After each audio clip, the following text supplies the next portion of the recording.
अभी का जो सेशन होगा वो एक्चुअल में आपको दूरी तय करने में मदद करेगा जहां आप जाना चाहते हैं। तो पहले थोड़ा वाइफ से सुनिए इस बीच में, इसके बाद फिर हम आएंगे and then I will wrap it up. And here is my wife. देखिए, बिजनेस करने का तो अभी निर्णय हमने ले लिया, ठीक है, बिजनेस बहुत अच्छा है, इसको करना है। लेकिन है कि बड़े बड़े पिन पे जो हम लोग का चैलेंज आता है, मेरा भी था कि बच्चे छोटे, हस्बैंड अच्छे पद पे, सारा जैसे लेडीज का चैलेंज रहता है, बच्चे छोटे हैं नहीं जाएंगे, गर्मी लग रहा है नहीं जाएंगे, ठंड है तो बारिश में बारिश होगा ही होगा, इस टाइप से। तो मेरे पास भी सारा सुविधा था, हस्बैंड है अच्छे पद पे, बहुत सारा स्टाफ है काम करने के लिए घर में, और कहीं कोई परेशानी नहीं था। मुझे बस यही था कि ठीक है, हम क्या करें, मन नहीं लगता, ये बिजनेस करेंगे, निर्णय हम ले लिए। लेकिन घर पे कभी कंफर्ट जोन में नहीं रहे, सारा काम हो गया। उसके बाद भाई ये पॉजिटिव 2010 से जब से बिजनेस में आ गए, टीवी नहीं देखे, टीवी छोड़ दिए। कोई प्रेशर नहीं है, टीवी देख सकते हैं, लेकिन टीवी नहीं देखे, क्योंकि उसमें फिर मुझे मन नहीं लगता। मुझे लगता है ये पॉजिटिव काम है, ये करें, इसमें टीम को है बिल्ड करें हम।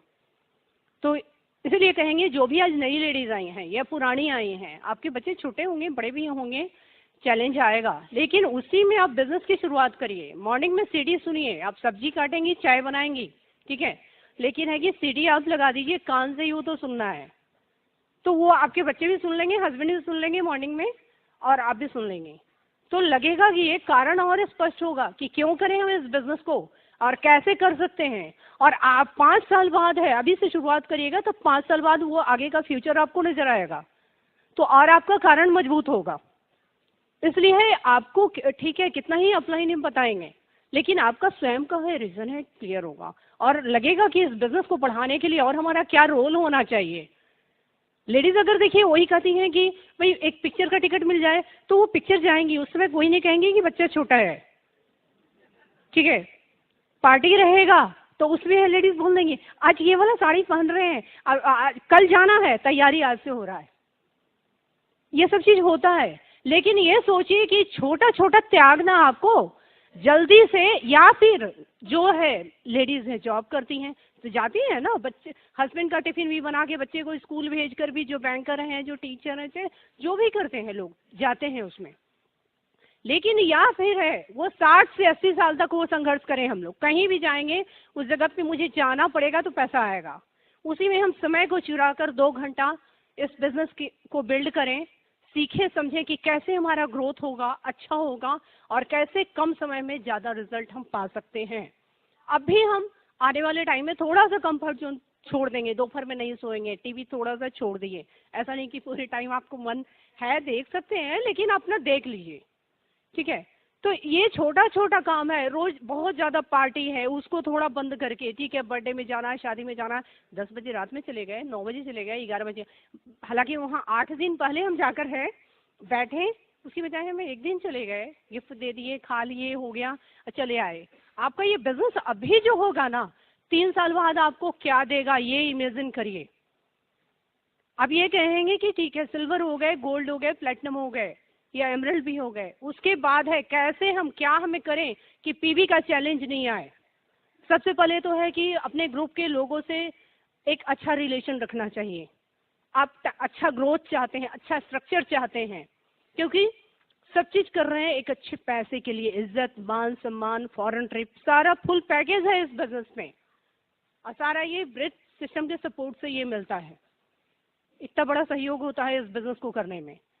तो ये कहेंगे कि आप ठीक है इसको कैसे करेंगे, रोज है लेग वाइज है, रात में डिसाइड कर लीजिए, और रोज है डाउनलाइन से है बात करिए, हेलो हाय ये जरूर, क्योंकि जो करेंगे वही आपके ग्रुप में टीम में है डुप्लीकेशन होगा, लोग है बात करेंगे ना। कि एक होता है कि अचानक 30 तारीख है उनके यहाँ गए सामान ले लीजिए, या फिर 30 तारीख को लेडीज फोन कर रही हैं कैसी हैं, सामान नहीं लिए चलिए एमबी ऑफिस, ऐसे नहीं होगा, वो नहीं जाएंगे, फोन नहीं उठाएंगे। ये घर में रहते हुए फिर वैसे में होता है कि वो तो मना, घर में रहते हुए मना करते, बिल्कुल वो मना कर देंगे, ठीक है। इसलिए है रोज फोन कर रहा हूँ, उनसे रिलेशन बिल्ड करना है, ये बिजनेस का सबसे बड़ा बात है, आपको रिलेशन बिल्ड करना है, वो है रोज आप बात करिए, क्या है, कैसी है, और दोपहर का टाइम डिसाइड करना चाहिए। जो भी नए हैं, पुराने लोग, नए लोगों को डिसाइड करिए, अपने हिसाब से थोड़ा नहीं चलाइए, क्योंकि नए लोगों के लाइफ में घर, बच्चे, हस्बैंड हैं, फिर ये तीसरा एक बिजनेस आया है, तो थोड़ा सा टाइम लगता है।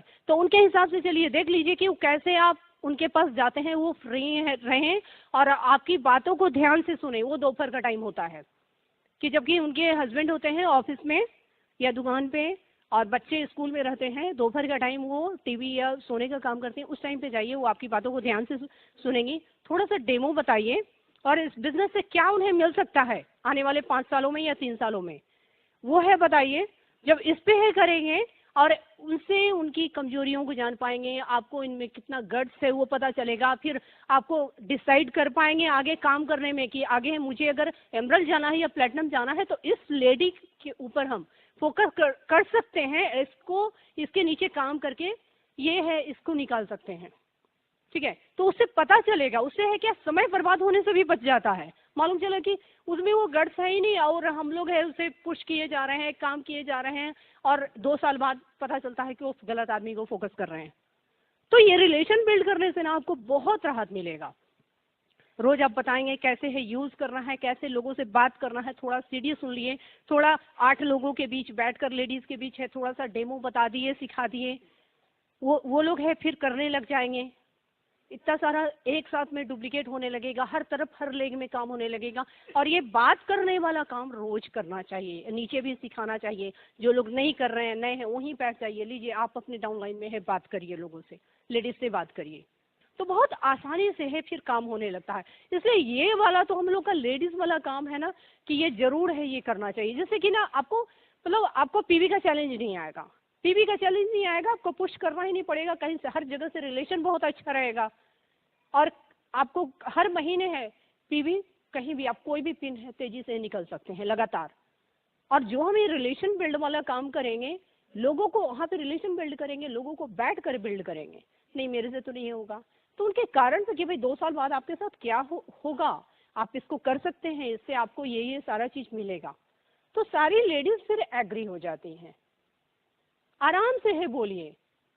हम 2010 से 11-12 में भी दिल्ली गए थे तो सवाल आता था, तो देखिए मुझे वही कहना था लोगों को कि देखिए गांव गांव में पैसा है, पैसा बहुत है, वहां पे आप ये कभी मत जाइए कि यहाँ पे एजुकेशन नहीं है। ठीक है, एजुकेशन उतना नहीं है, उससे मतलब नहीं है, लेकिन वो जागरूक है कि मेरा स्किन मुझे अच्छा चाहिए, मुझे ब्यूटी चाहिए, मुझे अच्छा हेल्थ चाहिए, तो वहां पे आप बिल्कुल है बताइए। हम आपको बताएंगे, आश्चर्य होगा कि हमारे यहाँ होता क्या है कि 1-2 लेडीज ऐसी हैं कि क ख भी नहीं जानती, ABCD भी नहीं जानती हैं, लेकिन वो सीधा आपके रिलेशन के कारण, हमारे रिलेशन के कारण सीधा बोलती है, मैडम आप ये आर्टिस्ट यूज करती हैं, अच्छा ये वाला चाहिए। अच्छा स्क्रब के लिए, स्क्रब नहीं वो बोलेंगी, क्या बोलेंगी, मैडम वो रूखा रूखा लगता है ना थोड़ा, मतलब वो दाना दाना स्क्रब होता है ना थोड़ा, वो रफ, वो वाला मुझे चाहिए। रेट से उन्हें तो ही हम कल समझाए कि वो वैसी लेडीज को छोड़े रहते हैं हम लोग कि भाई ये लोग क्या गांव के हैं और एजुकेशन नहीं है क्या, वही बढ़िया करेंगे, करती हैं बिल्कुल।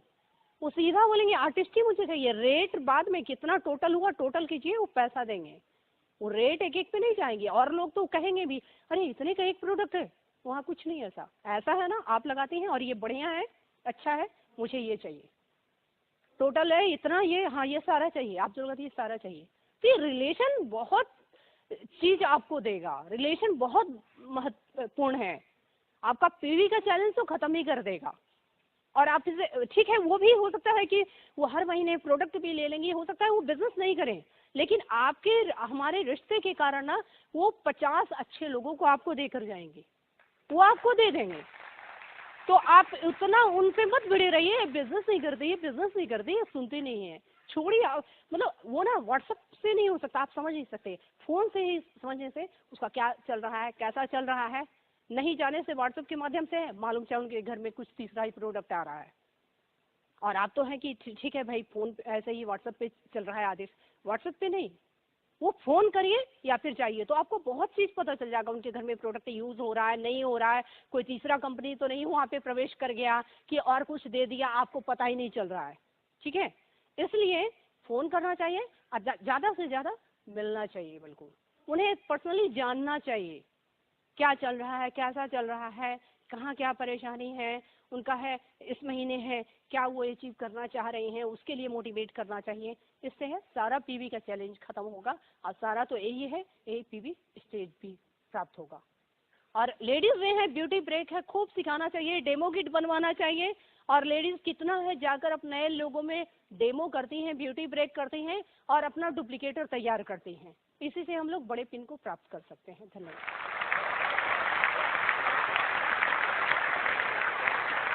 कितना लोगों को जल्दी डायमंड जाना है?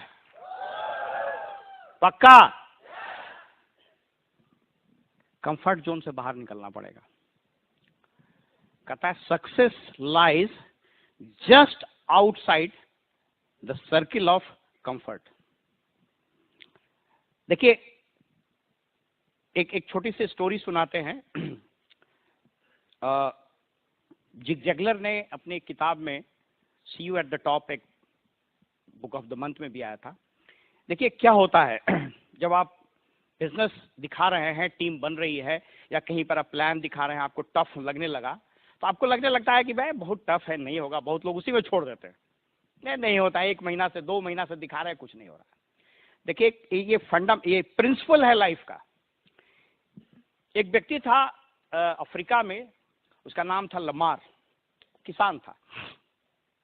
तो उन दिनों 18वीं शताब्दी में जब डायमंड बल्क में निकला अफ्रीका में, तो सब लोग उसके पीछे लग लिए। होता है इकोनॉमी में, कभी देखिएगा कि शेयर का धंधा सब उसी में लगा हुआ है, किसी के देखिएगा कुछ हुआ तो उसी में लगा हुआ। तो वहां अफ्रीका में होड़ मच गई कि डायमंड का माइंस लेना है, डायमंड्स का माइंस। तो लमार ने क्या किया, उसका खेत था, वो खेत जोत रहा था, जोतते जोतते उसमें उसका जो हल का जो रहता है निकला हुआ, वो फंस गया और वो खेत की खुदाई नहीं हो रही थी। उसको लगा कि खेत बंजर है, इससे कुछ नहीं होगा। उसी समय उसको आइडिया है कि इसमें कितना माथापच्ची करें, हीरे का खदान चलो कहीं खरीद लेते हैं, उसके बाद राजा हो जाएंगे। देखिए इस मोरल ऑफ द स्टोरी क्या है, इसको थोड़ा ध्यान से सुनिए। उसने क्या किया कि उस पूरे खेत को बेच दिया, और बेच करके वो सेंट्रल अफ्रीका में नगरी नगरी द्वारे द्वारे घूमना शुरू किया हीरे की खदान के लिए। जो पैसा उसको मिला उससे धीरे धीरे धीरे उसका खत्म होने लगा। उसने पूरी अफ्रीका में छान मारी, कहीं उसको हीरे का खदान में सफलता नहीं मिली। सब पैसा भी खत्म, परिवार तबाह, वो नदी में कूद के अपनी जान दे दी। जो खेत उसने बेचा था, तो जो व्यक्ति खरीदा, तो फिर उसमें हल चलाना शुरू किया। तो होता है कि जो डायमंड जहां रहेगा उसके ऊपर वो प्लेट रहता है पत्थर का, वो बहुत कड़ा रहता है, तो उसमें अक्सर वो जो हल का वो नोक है फंस जाता है, तो कुड़ाई नहीं होगा। वो जैसे ही उसको लगाया तो समझ गया, तो उसको फॉल्ट बोलते हैं ज्योग्राफी का में, ठीक है, फॉल्ट या कहीं कहीं वॉल्ट बोलते हैं। तो उस वॉल्ट में वो तुरंत समझ गया कि वो इसके नीचे तो डायमंड है। बात समझ रहे हैं? उसने मशीन मंगवाई और उस वॉल्ट को तोड़ा, और तोड़ा तो उसके नीचे दुनिया की सबसे बड़ी हीरे की खदान थी। वहीं से कुलीनन हीरा निकला। कोहिनूर से भी महंगा हीरा है, उसको बोलते हैं कुलीनन हीरा। मैसेज क्या है, जब आप काम कर रहे हैं और रिजल्ट नहीं आ रहा है, स्पॉन्सरिंग नहीं हो रही है, लोग कन्वर्ट नहीं हो रहे हैं, तो आप समझिए कि आपको वॉल्ट मिल गया है। उसको तोड़ दीजिएगा, उसके नीचे हीरा है, हीरा है। लेकिन वो वॉल्ट तोड़ने में बहुत मेहनत लगता है। So you will have to come out of the comfort zone. बात समझ रहे? अच्छी नौकरी कर रहे हैं, बिहार सरकार में 2 ही पोजीशन है जो हमसे छूटा हुआ है। कोई ऐसा जगह नहीं, कोई ऐसा विभाग नहीं जहां काम किए। मैं अभी बिहार में करीब 20,000 करोड़ का प्रोजेक्ट है, वो एक महत्वाकांक्षी प्रोजेक्ट है। हर घर नल का जल, हर एक गांव में, हर एक आदमी के घर में टेप वाटर पहुंचाना है और हर एक गली को पक्का करना है। 20,000 करोड़ का प्रोजेक्ट है दैट आई एम हैंडलिंग। और मेरे एक सिग्नेचर से 100, 200, 500 करोड़, 1000 करोड़ का चेक साइन होता है। लेकिन मैं जब ऑफिस से बाहर निकलता हूं तो मैं खुट्टी में टांग देता हूं अपना रुतवा और निकल जाता हूं डेमो किट, और उन लोगों को वही ग्लिस्टर का डेमो दिखाता हूं और 250 का ग्लिस्टर भी बेच देता हूं। तो ये चेंज आपको करना पड़ेगा। वो चेंज करना पड़ेगा। That change is required. वो चेंज नहीं करने से नहीं होता है। मैं तकनीकी पक्ष पर थोड़ा आता हूं। जैसा मैंने कहा कि इस बिजनेस का दो ही काम है, सिर्फ दो काम है। पहला यूज करना, रिटेल करना, एक छोटा सा टर्नओवर क्रिएट करना और एक टीम बनाना, और उस टीम को, उस ऑर्गेनाइजेशन को भी वही काम सिखाना। इतने काम है। लेकिन ये ऑर्गेनाइजेशन शब्द जो है ये बहुत बड़ा है, व्यापक है। क्योंकि इस धरती पर जिस व्यक्ति ने, जिस देश ने, जिस संस्था ने ऑर्गेनाइजेशन बना दिया वह अमर हो गया, वो अस्थायी हो गया। लेकिन जिसने ये नहीं बनाया वो वक्त के साथ विलीन हो जाता है। तो ये ऑर्गेनाइजेशन कैसे बनेगा, ये टीम कैसे बनेगी, यही टॉपिक है और ये बहुत शानदार टॉपिक है। इसको मैं बहुत ही सरल तरीके से आपको बताने का प्रयास करूंगा। जो पुराने लोग हैं, जो ऑलरेडी बिजनेस में हैं, वो इसको जरूर सुने, और जो नए लोग हैं वो पक्का सुने, क्योंकि ये बिजनेस, ये जीवन मूल्य को बदल देता है। और जब इस बिजनेस में आप आगे बढ़ने लगिएगा तो you will not remain the same person which you are today. बदल जाइएगा। और ये आप नहीं, आपके सहयोगी, आपका बॉस, आपका सबऑर्डिनेट बोलने लगेगा कि फलाना तुम तो बहुत ही बदल गए हो, और वो हो जाता है। देखिए, आपको बताते हैं इस क्रम में दो तीन चीज है जो हम आपके साथ शेयर करना चाहते हैं। रिच डिवॉस की एक बड़ी सुंदर किताब है, उसका नाम है सिंपली रिच। वो आया भी था, बहुत लोगों ने लिया। कितने लोगों के पास है? How many people have? बहुत कम लोगों के पास है। इसको परचेज कीजिए and read this book, simply rich. अभी अमेरिका में नेशनल इंटेलिजेंस काउंसिल है, उसकी एक रिपोर्ट आई है। मालूम है वो क्या कहता है? पढ़िएगा, गार्डियन में, टेलीग्राफ में, कहीं जाइए ना, वर्ल्ड बैंक के रिपोर्ट में कहता है कि 2024 तक इस देश की अर्थव्यवस्था $5 ट्रिलियन हो जाएगा। $5 ट्रिलियन।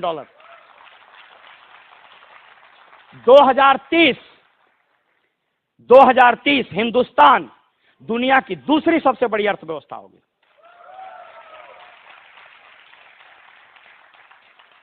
पहला होगा चाइना, दूसरा होगा इंडिया, तीसरा होगा अमेरिका। लेकिन 2050 हिंदुस्तान दुनिया की सबसे बड़ी अर्थव्यवस्था।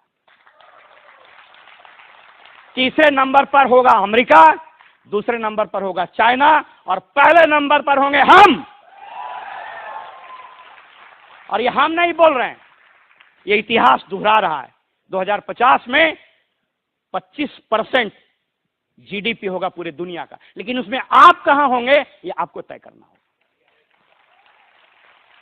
इस देश तरक्की करेगा, लेकिन आप कहां होंगे इसका निर्णय आपको आज लेना पड़ेगा। आपके बदले कोई निर्णय नहीं लेगा। जो लोग कंफर्ट जोन से बाहर निकलते हैं वो प्लान दिखाएंगे, वो डेमो करेंगे, वो मीटिंग में लाएंगे, टिकट प्रमोट करेंगे, लोगों को बताएंगे। लेकिन कुछ लोग, हो ही रहा है, ठीक है, तुम चले जाना मीटिंग में, तुम चले जाना बीबीएस, तुम पीवी कर लो, हम सोते हैं। नहीं होगा। लेकिन इस क्रम में आपको 3 तरह के लोग मिलेंगे। पहला मिलेगा वेल पॉइजनर्स, कुआं में जहर घोलने वाला। कुछ बोलिएगा उसको सब में ना, उसको बोलिएगा देश का बड़ा अच्छा प्रधान है, बेकार है, फालतू बोलते रहता है। बोले महाराष्ट्र में बहुत काम है, क्या काम होगा, फालतू है, ऐसी कोड दिया है, मेट्रो फेट्रो नहीं बनेगा। What is this? वो होता है वेल पॉइजनर्स। खीर बना के 1 बूंद किरासन तेल डाल दे, कोई टेंशन नहीं, उसा लोग नहीं आएगा, आना भी नहीं चाहिए। We want positive people here, we want dreamers here. You are dreamer. दूसरे लोग लॉन मोअर्स, घास काटने वाला, अच्छे लोग ज्यादातर वैसे ही होते हैं। They will pay tax, they will follow rules, they will follow principles, उनको लाना है। लेकिन आपको तीसरा तरह का आदमी बनना होगा। थर्ड तरह का आदमी होता है, उसको बोलते हैं लाइफ इनहेंसर्स, जो दूसरे के जीवन में वैल्यू ऐड करता है, उसको ऊपर ले जाता है। वही आपको बनना होगा। आपको लोगों को लाना होगा, उसके सपनों को कुरेदना होगा, उसको हेल्प करना होगा कि वो आगे चला जाए, और वो आगे जाएगा, आप भी आगे चलिए। मैं दोस्तों अपनी बात पर आता हूं। इस प्रक्रिया को थोड़ा समझिए। देखिए कैसे प्रोसेस होता है। देखिए, आप विजुअलाइज कीजिए, आप किसी पिन पर हैं आज, यही विजुअलाइज कीजिए कि आप पहली बार यहां आए। आपके दिमाग में यहां नेस्ट में बीज जाएगा, और अगर बीज नहीं गया तो हम कुछ नहीं कर सकते, उसके बाद हम नहीं कुछ कर सकते। यहां बीज जाएगा और आप इस बिजनेस को ज्वाइन करेंगे। क्या करना होगा ज्वाइन करने के लिए? नए लोग address proof, ID proof, bank का details, email ID, mobile number दे दीजिए, आपकी ज्वाइनिंग हो जाएगी। लेकिन खाली ज्वाइन करने से बिजनेस में कामयाब नहीं होता है कोई आदमी। एमबीबीएस में नाम लिखा लिए, डॉक्टर एनपी सिंह आप नहीं बन जाइएगा, पढ़ना पड़ता है। तो आप ज्वाइन, लेकिन हाँ एमबीबीएस में नाम लिखाइएगा तब ना डॉक्टर बनिएगा। बोले सर डॉक्टर बनना है तो क्या कर रहे हो? आईटीआई में चले गए। सो ज्वाइन दिस बिजनेस। इसके बाद आपको स्टार्ट करना पड़ेगा। नए लोग आप ज्वाइन कीजिएगा, आपके अपलाइन आपको स्टार्ट कराएंगे। स्टार्ट का क्या मतलब है? स्टार्ट का मतलब है आपको प्रोडक्ट दिलाया, आप बजट के हिसाब से लीजिए। हम लोग का फर्स्ट परचेज भी चलता है, अभी तक चल रहा है। यहां पर मैं लीडर्स को एक जरूर मैसेज दूंगा, अनलेस एंड अनटिल उसका स्पेसिफिक डिमांड हो, try to introduce as many products item wise as you can. Start करिए, इसके बाद इसको कुछ इंफॉर्मेशन दीजिए। क्या इंफॉर्मेशन देना है? यहां मैं क्या दे रहा हूं? इंफॉर्मेशन। ओपन मीटिंग में क्या देगा? इंफॉर्मेशन। एमसीबी का कोर्स करना पड़ेगा, पीछे ब्रिट वर्ल्ड वाइड है। Meeting, CD, book. एमबीए करने से नौकरी लगता है, एमसीबी करने से डायमंड क्राउन जाता है। एमसीबी मीटिंग में आना पड़ेगा, सीडी सुनिए, किताब पढ़िए।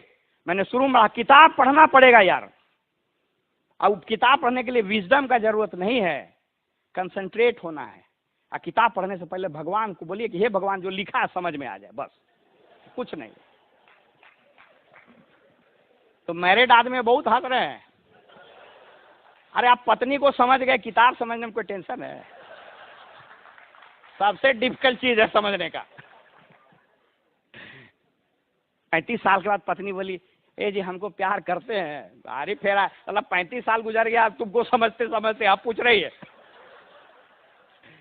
सो आपको इंफॉर्मेशन लेना पड़ेगा। कैसे इंफॉर्मेशन लेता है?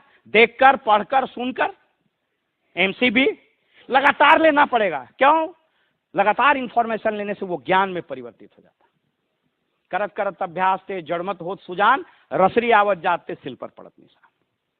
रोज आइएगा मीटिंग में, रोज किताब पढ़िएगा। पावर ऑफ सबकॉन्शियस माइंड एक किताब है जोसेफ मर्फी का, पढ़िए उसको। यहां विजय प्राप्त करना होता है। समय नहीं है पावर ऑफ सबकॉन्शियस माइंड पर बात करने का, घंटों बात किया जा सकता है। कहता आप दुनिया जीत सकते हैं बशर्ते इसको जीत लीजिए। हम इसको बगैर जीते चल देते हैं। सो लगातार इंफॉर्मेशन लीजिएगा तो आपको डिसीजन लेने में मदद मिलेगा। आपको ज्वाइन करने से डिसीजन लेने तक जल्दी जाना पड़ेगा। मैंने कहा इस बिजनेस में फाउंडर्स प्लैटिनम जाने में 2 साल से ज्यादा का टाइम निकलना चाहिए। एमरल्ड जाने में 4 से साल ज्यादा नहीं। डायमंड जाने में 6 साल बहुत है, लेकिन वो 6 साल कब से? ज्वाइन करने से नहीं, निर्णय लेने से। निर्णय लेने से। हवाई जहाज के टिकट ले लिए, अब बैठ ही न रहे हैं। बोले सर टिकट लिए तो दिल्ली गए नहीं, तो बैठिएगा तब न। अब दिल्ली जाने वाला टिकट लिया, चले गए अंडमान निकोबार। तो आपको डिसीजन का क्या मतलब है? कैसे समझिएगा डिसीजन लिए? 100% डाउट फ्री। 3 चीज पर डाउट होता है। पहला डाउट खुद पर होगा, लाला हमसे होगा कि नहीं होगा, यही डाउटे रहता है। हम हमेशा बोलते हैं फार्मूला नंबर 5 किताब, 5 सीडी, 5 बार अपलाइन के साथ बैठिए, 5 को बड़ा फंक्शन देखिए। इसके बाद नहीं समझ में आए छोड़ दीजिए, ढक्कने नहीं खुलेगा। लॉ ऑफ लीड है, जॉन मैक्सवेल का किताबें है उस पर। 17 इररिफ्यूटेबल लॉ ऑफ लीडरशिप। पहला है लॉ ऑफ लीड, ढक्कन। अब यहां बहुत लोग बैठे हैं जिनका नहीं खुलेगा, तब क्या करेंगे? समय मिलेगा तो बताएंगे लॉ ऑफ लीड क्या है। सो डिसीजन, पहला डिसीजन 100% डाउट फ्री हो जाइए। आप कर सकते हैं, यू कैन डू इट। अरे जिसका दादा दूसरे के खेत में मजदूरी करता था वो कलेक्टर बन सकता है, डायमंड जा सकता है, तो आप नहीं करिएगा?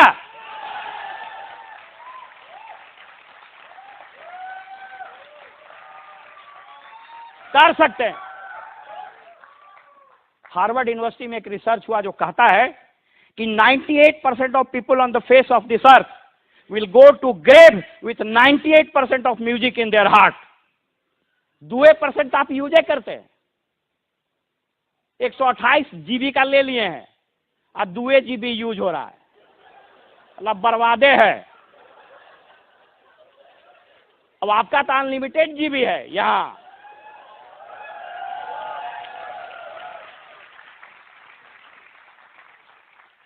लेकिन वो तभी फैलेगा जब इसमें आइएगा, नहीं तो धीरे धीरे 2 जीबी से 1 बचेगा, फिर कुछ बाइट में बच जाएगा। पहला निर्णय का। दूसरा, डाउट फ्री किससे होना है? एमवे से। Don't test this company. अब लोग घूम के आए अमेरिका, इससे बढ़िया मेरे एक वीडियो भी किसी कभी वायरल हुआ था। मैं दावे के साथ ईश्वर को हाजिर नाजिर मान के बता रहा हूं इस स्टेज से, इससे बढ़िया नंबर 1, इससे ज्यादा रिलीजियस नंबर 3, इससे ज्यादा सिंपल और इससे ज्यादा बड़ा इस धरती पर कोई बिजनेस नहीं।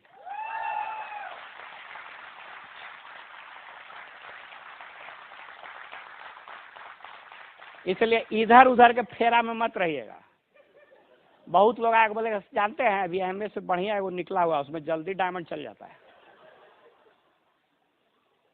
डॉक्टर साहब यहाँ बैठे हुए हैं, वेस्टिजियल ऑर्गन, जिसका कोई अब उसका जो यूज नहीं रहता ना, उसको वेस्टिजियल ऑर्गन बोलते हैं।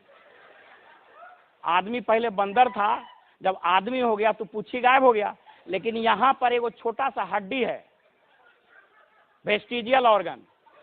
यहाँ पर देखिएगा, बैंक का आंख के ऊपर निकटेटिंग मेम्ब्रेन रहता था, वो खत्म हो गया, तो यहाँ थोड़ा सा बचा हुआ है। तो जो बचा हुआ होकर फेरा में काहे के लिए?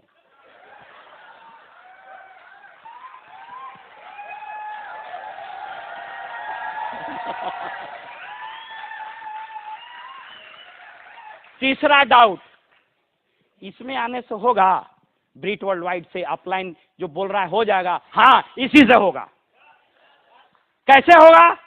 संगत है, एसोसिएशन है। संगत का तो क्या कहना है, देखिए आपको बताते हैं। बड़ी अच्छी बात किसी ने कही है, ओस की बूंदें जब गिरती है बालू पर तो सूख जाती है, केला पर गिरती है कपूर हो जाती है, सांप के मुंह में जाती है विष हो जाती है, सीप के मुंह में जाता है मोती हो जाता है। आप यहां आइएगा ब्रिट वर्ल्ड वाइड के एसोसिएशन में, आप क्राउन एम्बेसडर जाइएगा, पता है। Don't doubt. मैं समाप्त कर रहा हूं अपनी बात। जब डिसीजन लीजिएगा तो एक्शन लेने लगे। क्या एक्शन लेना है? अरे दुए वो काम है, प्रोडक्ट यूज करना, रिटेल करना, प्लान दिखाना, टीम बनाना। लेकिन वो कब कीजिएगा? जब डिसीजन होगा तब। बहुत लोग बोले सर ज्वाइन कराया, प्लान नहीं दिखा रहा, डाउट चल रहा है, काहे को दिखाएगा वो? पहले डाउट खत्म करो। देखिए, मैं अब जब एक्शन लेना शुरू कीजिएगा, ये बिजनेस बेसिकली कुछ नहीं है, 4 P का नाम है। ये टीम कुछ नहीं है। टीम में कैसे एक्शन आता है? आपके एक्शन से आएगा। Personal momentum brings group momentum. Leader को प्लान दिखाना होगा, तब उसके नीचे लोग प्लान दिखाए। Leader versus manager. मैनेजर काम करवाता है और लीडर काम करके बताता है कि ऐसे काम होता है। यही अंतर है, समझ रहे हैं? समय नहीं बताएंगे। वो एक एज है, उसको पहले बोला जाता था इंडस्ट्रियल पैराडाइम एज, जब लोगों से काम कराया जाता था। अभी इंफॉर्मेशन पैराडाइम एज है, आपको करके बताना होगा। And this is the age of information paradigm phase. नहीं करा सकते हैं जबरदस्ती। अरे बेटा बेटी से जबरदस्ती नहीं पढ़ाइएगा। आप बोलेगा मेडिकल पढ़ो, बोलेगा नहीं हम फैशन टेक्नोलॉजी में जाएंगे। आप नहीं कुछ कर सकते। Try to understand this. So ये 4 P क्या है? People, personality, process and purpose. जब आप प्लान दिखाइएगा, bring right people. Right people का मतलब क्या है? जो कोट पैंट टाइप ना है, नहीं। राइट पीपुल मतलब वही लॉन मोअर ए लाइफ इनहेंसर। अब उसका तरीका है कैसे आइडेंटिफाई किया जाता है, अब उतना समय नहीं है, लेकिन 2 हिंट देते हैं। जो आपका फोन उठाने लगे, जो रिस्पॉन्ड करने लगे, is a right people. Second, personality. जब उस आदमी को लाइएगा तो उसके पर्सनालिटी को आपको रिसेप करना पड़ेगा। जिस रूप में आप वो व्यक्ति आता है इस बिजनेस में, अगर उसी रूप में रहेगा तो नहीं आगे जाएगा। लेकिन ये बड़ा जोखिम का काम है। आप उसको बोलिएगा कि आपको थोड़ा हम आदमी बनाना चाहते हैं, तो बोले अभी हम बंदर हैं क्या? ये इतना टेढ़ा काम है कि उसको बगैर बताए हुए आपको बताना पड़ेगा। इसीलिए किताब दीजिए उसको, किताब में लिखा रहता है तो थर्ड पार्टी है, वो हर्ट नहीं करेगा। मैं तो बोलिएगा कोई लेडी को, मैडम ये लाल पीला मत पहन के आइएगा, बोला ना हम लाले पहन के आएंगे। So this is very risky job. You will have to learn how to set the personality. प्यार से हो जाता है। तीसरा है प्रोसेस। ये प्रोसेस बड़ा मजेदार चीज है। जब आप प्लान दिखाइएगा, राइट पीपुल आ गया, उसकी पर्सनालिटी भी कैसे सेप होगा? मीटिंग से, किताब से, सीडी से, पेस मीटिंग में। उसके बाद उसको प्रोसेस में डालना पड़ेगा सफल होने के लिए। ये प्रोसेस बड़ा मजेदार है। क्या है प्रोसेस? पहला प्रोसेस का नाम है फॉर्मिंग। प्लान दिखाना शुरू किए, 2 4 5 आदमी ज्वाइन कर लिया, फॉर्मिंग स्टेज बनने लगा। और ये मैं नहीं कर रहा, ये साइंटिफिक मेथड है। ओम प्रकाश यादव को नहीं कुछ समझ में आ रहा होगा, महेश दुबे जी की भी बात नहीं सुनिएगा, सत्येंद्र जी का भी नहीं सुनिएगा, रवि जी का भी नहीं सुनिएगा, डॉक्टर एनपी सिंह का भी नहीं सुनिएगा, यार जितने लीडर नहीं सुनिएगा। लेकिन जो साइंटिफिक प्रिंसिपल बना है, जो दुनिया में चल रहा है, उसका मानिएगा ना। न्यूटन बोला सेव गिरने से नीचे गिरता है, ग्रेविटेशन का सिद्धांत है। चेक करने के फेरा में अपने कूद गए, वो सब काम नहीं करना है।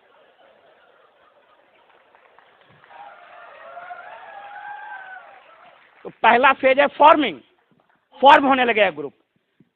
क्या लक्षण है उसका? लक्षण है गोल नहीं रहता है, गोल अनआइडेंटिफाइड, वो सिस्टम नहीं फॉलो करेगा, वो भीड़ रहेगा, वो सिस्टम को नहीं मानेगा, इंटरेस्ट का क्लैश करेगा, इंटरपर्सनल राइवलरी होगी। कोई दिक्कत नहीं, फॉर्मिंग स्टेज है। देखते होंगे नया आदमी आया, उसको बोलिए कि ओपन मीटिंग में पहुंचो, वहां टिकट लेके, वो कहेगा भाई टिकट लाइन लगना, हम नहीं लाइन में लगेंगे। देखिए वो आदमी आया, वो हमको बोलता है ऐसे बर्थडे, हम 1 लाख कमा, मेरे नीचे नौकरी करता है। फॉर्मिंग स्टेज है, वो होगा, टेंशन नहीं लेना। धीरे धीरे धीरे धीरे। अब हमको प्रियंबल जी पहले ही दिन बोलते कि नहीं सर कोट हम कभी नहीं पहनते थे, सब बिंदास रहते थे, बिंदास रहते थे। ये सब बड़ा गड़ता था हमको। ये तो सिस्टम में आ गया कि पहन लिए धीरे धीरे। अब पहले दिन वो बोलते कि नहीं सर आपको टाई पहन के आना, बोले हम नहीं करेंगे, हम टाई पहनना नहीं। तो धीरे धीरे आपको करना पड़ेगा। तो सेकेंड स्टेज क्या है? उसको बोलते हैं स्टॉर्मिंग स्टेज। ये प्रोसेस का, टीम बिल्डिंग का दूसरा स्टेज है। उसमें देखिएगा बड़ा उथल पुथल होगा, कोई कुछ करेगा, कोई कुछ करेगा, लड़ाई झगड़ा कर लेगा, उसका शिकायत करेगा। अपलाइन को बर्दाश्त करना पड़ेगा, शिव जी के जैसा। अब वो कुछ बोले, अब आप ऐसा नहीं, वो बोला आप मालूम हुआ कि पंचायती करने गए, ओकरा से भी आपको भी लड़ाई झगड़ा हो जाए। सबका सुनना है। अच्छा नहीं ठीक है, हो जाएगा, वेरी गुड, अरे यू आर द बेस्ट। इडिफाई करना है। अभी मैंने बताया विंस्टन चर्चिल को इडिफाई करना पड़ेगा, वो मजदूर को, तब युद्ध जीता। अब आपके लिए है ऐसे बोलता है इसको। स्टॉर्मिंग फेज और बिजनेस बड़ा होने लगेगा। 9%, 12% गए, तीसरा फेज आ जाएगा। क्या है? Norming phase. सीखने लगा। 12% का आदमी दिखता है डिसिप्लिन, नया 6%, इतना टाइम से 3 घंटा से बोल रहे हैं, 240 रुपया ले लिया, इससे बढ़िया तो पाव भाजी, बड़ा पाव खाते, क्या है फालतू का। 12% जाएगा, वो नॉर्मिंग फेज आ जाएगा, नॉर्मल होने लगेगा, सिस्टम समझने लगेगा, गोल समझ में आ जाएगा, उसको सिस्टम समझ में आएगा, क्लोजिंग ऐसे होती है, वो समझने लगेगा, अपलाइन का महत्व तो समझेगा, अपलाइन की बात सुनेगा। देखिएगा 6% को डायमंड से मिलाएगा, क्या है ये डायमंड? हाँ ठीक है। उसको क्या पता है डायमंड कौन सी होता है? प्रियंबल जी हमको लेगा, बोले कि सर ये डबल डायमंड है। हम क्या होगा डबल डायमंड होगा, हम अपने डबल डायमंड। ये अब समझ में आएगा। शुरू में हमसे मिलवा दिए संजोग से, अरे लीजेंडरी फिगर है, बोले सर ये कांति गाला। हम क्या है कांति गाला? बाद में समझ रही, बाप रे बाप। तो वो तो नॉर्मिंग फेज होगा तब ना। इसमें भी ध्यान रखना है कि कौन फेज में मिलाना है, समझे?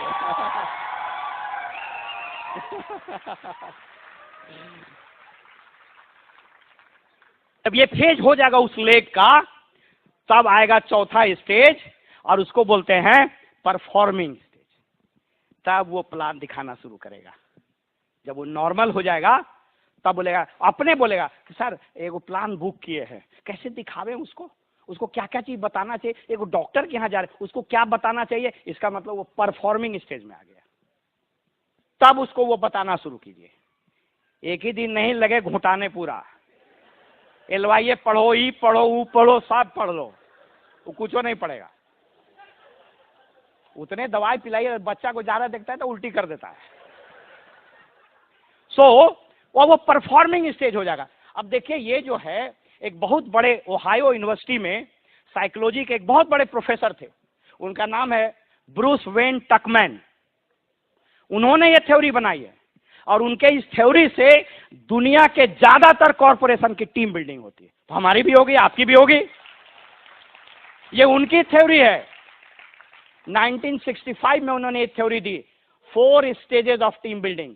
लेकिन 1977 में उन्होंने कहा कि और आगे बढ़ना है तो वो 5वां स्टेज है और उसको बोलते हैं एडजॉर्निंग स्टेज, प्रोक्रेस्टिनेशन। कुछ चीज आपको छोड़ना पड़ेगा।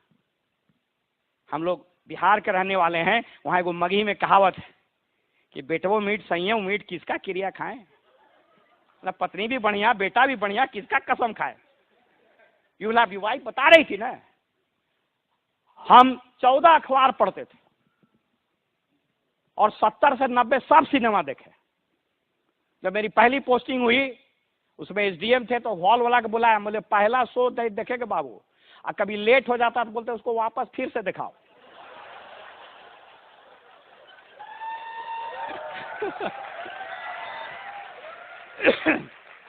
बेचारा हॉल वाला परेशान हो गया, वो बुक कर दिया, सोफा लगाई, कभी पागल लाया शुरू कर दिया, छोड़ दिए।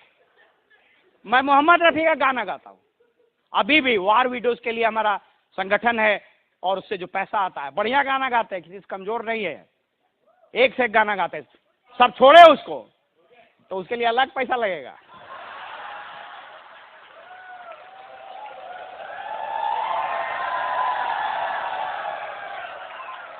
तो वो प्रोक्रेस्टिनेशन, थोड़ा सा आपको डिले ग्रेटिफिकेशन जिसको बोलते हैं। जब हम डायमंड जा रहे थे तो प्रियमा जी को बोले कि ये मीटिंग करने में बड़ा दिक्कत होता है, फ्लैट में घर बना लेते। बोले नहीं सर, अब इसको छोड़ दिए, प्रायोरिटी वो नहीं है, आपको कुछ प्रोक्रेस्टिनेट करना पड़ेगा। एडजॉर्नमेंट फेज उसको बोलते हैं। महेश बाबू को डायमंड जाना होगा, बहुत चीज छोड़े होंगे। सत्येंद्र जी को एमरल्ड गए, या जो भी लीडर हमारे यहाँ पर है, रवि जी, छोड़े होंगे, बिना छोड़े नहीं होता है। हम भी बहुत चीज छोड़े। 14 अखबार पढ़ते थे जब रेल मिनिस्टर के साथ थे, encyclopedia.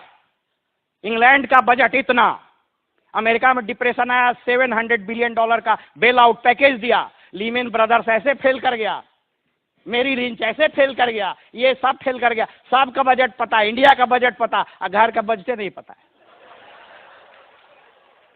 Hard copy, soft copy सब पढ़ते, छोड़े। सीआरपीसी, आईपीसी सब याद था, गवर्नमेंट का सारा सर्कुलर हमको याद था, हमको लोग रेफरेंस के तरह इस्तेमाल करते थे। ओम प्रकाश जी पिछले साल कितना बजट था तो बता देते थे। उसको छोड़े, पढ़ना शुरू किए, बुक ऑफ द मंथ, यहां से आप आगे बढ़िएगा। तो ये प्रोक्रेस्टिनेशन फेज है। जब ये होने लगेगा तो आपका ग्रुप सॉलिडिफाई हो जाएगा। अब कहिएगा कि भाई ये पैरेलल कैसे चलता है। अगर आप डायमंड जा रहे हैं तो पहला फेज हो सकता है एडजॉर्नमेंट फेज में होगा, लेकिन दूसरा लेग हो सकता है परफॉर्मिंग फेज में होगा, छठा लेग स्टॉर्मिंग फेज में होगा। अब आप डायमंड जा रहे हैं, आप ऑलरेडी फाउंडर एमरल्ड हैं, या आप ईडीसी जा रहे हैं, तो पहले लेग वाला फार्मूला वो स्टॉर्मिंग फेज में मत लागू कीजिएगा। बात समझ रहे हैं ना। तो ये आपको समझना पड़ेगा। मल्टी बर्नर, इसमें जिलेबी है, इसमें कचौड़ी है, इसमें आलू दम है, इसको चलाया, फिर इसको चलाया, फिर उलट दिया, परोठा, लच्छा परोठा, इधर खीर बना है, और गलती से मालूम हुआ कि खीर में किरासन तेल डाल दिया। You will have to understand this is how team is build. मेरी बात समझ रहे हैं। फिर वो स्ट्रक्चर लेगा, eagle, double eagle, you know that. दोस्तों एक दो चीज है जो मैं बताना चाहता हूं। ये जो काम करिएगा, इस काम करने में आपको 2 चीज की जरूरत पड़ेगी, जो लीडर के लिए मैं बता रहा हूं। कम्युनिकेशन बहुत इंपॉर्टेंट चीज है। कम्युनिकेशन, अमेरिका में प्रेसिडेंट के जो हिस्टोरियन होते हैं वो उसको नौकरी होती है, प्रेसिडेंट का हिस्ट्री लिखता है। वो डेलेक डेराक करके एक राइटर थे, उन्होंने उसको रेफर करते हुए जॉन मैक्सवेल ने लिखा है, किताब है उनका, many people communicate and few connect. बड़ी अच्छी किताब है, उसको पढ़ सकते हैं आप। उसमें लिखता है कि there are 4 sins of bad communication. 4 पाप है जो नहीं करना चाहिए कम्युनिकेशन में। फर्स्ट थिंग, याद रखिए सब लोग, फर्स्ट थिंग अनप्रिपेयर्ड। अब यहां हम सेमिनार लेने आए तो तेरी कुछ भाषण देना है ना, आगे कुछ कुछ बोल के चल जाएंगे, ताली तो सब बजेवे करेगा। ये पाप है, I should not do this. अगर 1000 आदमी बैठा हुआ है और 3 घंटा मैंने समय लिया तो 3000 घंटा बर्बाद करने का हमको कोई हक नहीं है। अगर मैं तैयार करके नहीं आया तो मुझको नहीं आना चाहिए। तो पहला पाप है अनप्रिपेयर्ड। आप कोई मीटिंग लेने जा रहे हैं, तैयारी करके जाइए, बकवास नहीं। एक ही बात बोले जा रहे हैं, आदमी कान पक जाता है। हमको भी शुरू लगता था, फिर ये शुरू किया, अभी ही बोलेगा। सेकंड, पहला क्या बताए, अनप्रिपेयर्ड। दूसरा अनकमिटेड। हम यहां आए हैं, काहे के लिए पसीना बहा रहे हैं, क्यों परेशान है, 2000 किलोमीटर से क्यों आए, क्यों ईश्वर से प्रार्थना कर रहे हैं। मेरा शायद एक आदमी नहीं है, 1 आदमी होगा, 2 आदमी बैठा होगा, सो व्हाट, हमको कोई अधिकार नहीं। जब तक आपसे कमिटेड होकर हम नहीं बात करेंगे, आप क्यों सुनिएगा। कौन हम नरेंद्र मोदी हैं, कौन इस राज्य के मुख्यमंत्री हैं, कुछ नहीं है, अदना सा आदमी है। I have to be committed. जब आप प्लान दिखाने जाइए, कमिटेड। 2 आदमी हो, वही एक्साइटमेंट। हम 1 आदमी को प्लान दिखाते हैं बोर्ड पर, अब उछाल के दिखाते हैं, उसको समझ में आवे नहीं समझ, हम तो समझेंगे। कमिटेड। तीसरा पाप अनकनेक्टेड। अब गए प्लान दिखाने, अंग्रेजी समझ रहा है, आप मगही बोल रहे हैं, वो मगही बोल रहा है, आप अंग्रेजी बोल रहे हैं। आपको सीखना पड़ेगा, जानना पड़ेगा। इस हॉल में कुछ लोग मैट्रिक पास होंगे, कुछ लोग पीएचडी होंगे, कुछ लोग डॉक्टर हैं, कुछ लोग ग्रेजुएट हैं, कुछ लोग हाउसवाइफ हैं। मैं इस स्टेज से बोल रहा हूं, हर एक आदमी के यहां जाना चाहिए, तभी मेरा बात सफल होगा। आप प्लान दिखा रहे हैं, आपको कनेक्ट करना पड़ेगा। एक फार्मूला है कनेक्शन का, देखिए उन्होंने लिखा है कि अगर 100% आपको कनेक्ट होना है तो इसका एक फार्मूला है, इसको समझिए, बड़ा मजेदार। आपको एक लोकल एग्जांपल देते हैं। कहता है कि आप जो बोलते हैं वो मात्र मैटर करता है 8%, only 8%। Your content matters only 8%। कैसे बोलते हैं, आपका जो बॉडी लैंग्वेज है वो मैटर करता है 37%। बात समझ रहे हैं। कितना हुआ, 45। और लोगों के भेजा में कितना गया, वो 55, तब 100 हुआ। आपको एग्जाम्पल देते हैं, मैं नाम नहीं लूंगा किसी पॉलिटिकल पर्सन का। एक नेता है, अब बोले, अब हम यहां खड़ा होंगे, एक्साइटेड हैं, एक्साइटेड होइएगा क्या, वर्ड तो यही बोले। अब ये बोले एक्साइटेड है, बोली बॉडी लैंग्वेज 45%, भेजा में चला गया 100%। बात समझ रहे हैं। मैं किसी पॉलिटिकल पार्टी को प्रमोट नहीं करता हूं, लेकिन आप सुनिएगा, बोलते बोलते समझ रहे हैं, अब लगता है इसका भी फ्यूज उड़ा क्या। सो दिस इज हाउ, मैं बात समाप्त कर दूं फटाफट। अब जब आप एक्शन लीजिएगा, प्लान दिखाना शुरू कीजिएगा, ये टीम बनना शुरू होगा। तो टीम जैसी बनता है, मैं अब 1 मिनट का समय है, अब हम थोड़ा स्पीड बढ़ाएंगे, आप लोग अपना बेल्ट बांध लीजिएगा, अब ये फ्लाइट उड़ेगा। अब जब आप प्लान दिखाए, लोग आना शुरू किया, 6%, 9%, 11, अब तो 11 खत्म हो गया, 12, 15, आपको यहां पर बिलीव होने लगेगा कि सिस्टम चलता है।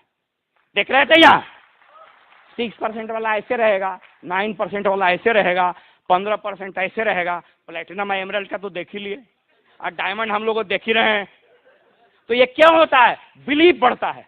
जब बिलीव बढ़ेगा और काम कीजिएगा, और काम कीजिएगा, फेथ में तब्दील हो जाएगा। बिलीव और फेथ में अंतर है। बिलीव को सबूत की जरूरत है, लेकिन फेथ को सबूत की जरूरत नहीं है। किसी ने अल्लाह को नहीं देखा, किसी ने भगवान को नहीं देखा, किसी ने जीसस को नहीं देखा। क्यों पूछते हैं? फेथ है। जिस दिन इस बिजनेस में ब्रिट वर्ल्ड वाइड के प्रति फेथ हो जाएगा, अपलाइन के प्रति फेथ हो जाएगा, आप क्राउन चले जाइएगा। ये बिजनेस कुछ और नहीं, ये निर्णय से आस्था के बीच का सफर है। अब ये कितना दिन में आप ले जाते हैं, ये आप पर डिपेंड करता है। एक चीज है जो मैं बता दूं, सब चीज बता दिया था। लीडर लोग जो हैं उनको डेलीगेट करना सीखिए। Leader should delegate the authority. सिखाइए, डुप्लीकेशन का बिजनेस है। नहीं सिखाइएगा, सब काम अपने कीजिएगा, सोचिएगा कि डाउनलाइन कहीं हमरा से ऊपर चला जाए, भयंकर गलती होगा, बर्बाद होइएगा। आपको एक एग्जाम्पल दे देते हैं।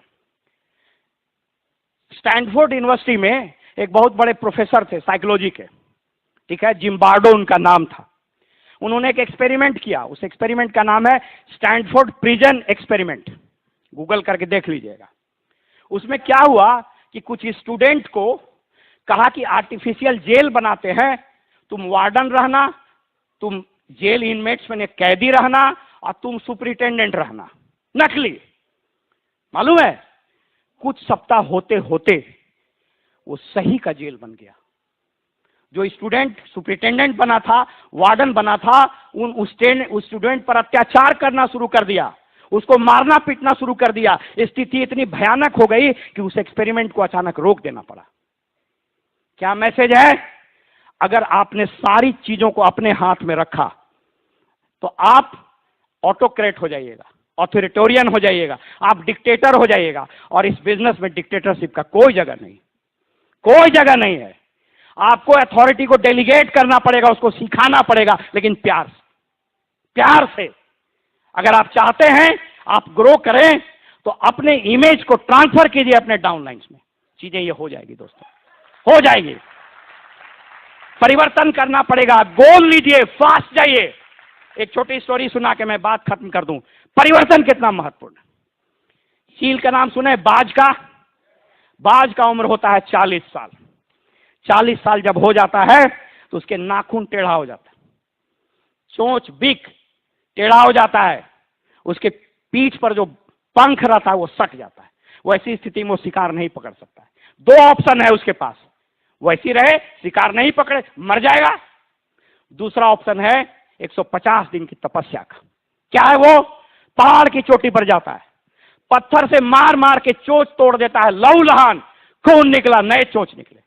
उस चोंच से नाखून उतार देता है, पूरा नाखून लहू लहान, नए नाखून निकलते हैं। उस नए नाखून, नए चोंच से अपने पूरे पंख को उधेड़ देता है, शरीर लहू लहान। 150वें दिन नए पंख निकलते हैं। उस नए पंख, उस नए चोंच और उस नए चंगुल से एक नई परवाज भरता है और आने वाले 30 सालों तक शानदार जिंदगी जीता है। हमारी और आपकी कहानी वैसे ही है। जीवन के जिस चौराहे पर आप हैं, दो ऑप्शन है। जो कर रहे हैं करते रहिए, एवरेज जिंदगी लेके चले जाइए, या इस बिजनेस में 5 साल 6 साल नाखून उखड़वाना पड़ता है। इतना बढ़िया बिजनेस बोलिएगा, लोग नो बोलेंगे, नाखून उधड़ता है, पसीना चू रहा है, नाखून उधड़ रहा है। आपको भी ये नाखून उधेड़ना पड़ेगा, पंख उधेड़ना पड़ेगा, चोंच तोड़ना पड़ेगा। लेकिन यकीन कीजिए 150वें दिन आपकी पूरी जिंदगी बदल जाएगी। दोस्तों, मैं बात खत्म कर दूं। मैं ईश्वर से प्रार्थना करता हूं, इस हॉल में बैठा हुआ वो शख्स जो आपके कुर्सी पर बैठा हुआ है, आने वाले 5 वर्षों में अपनी पूरी जिंदगी और बहुत से लोगों का जीवन बदल देगा। आप सभी लोग डायमंड हैं, आप लोग सभी लोग क्राउन हैं। मेरे साथ बोलिए, we are diamond, we are crown. इस देश की किस्मत बदलेंगे, इस समाज को बदल देंगे, हर एक घर में खुशियां लाएंगे, हर एक लोगों को मदद करेंगे। Thank you so much. भगवान को प्रणाम करते हैं। धन्यवाद।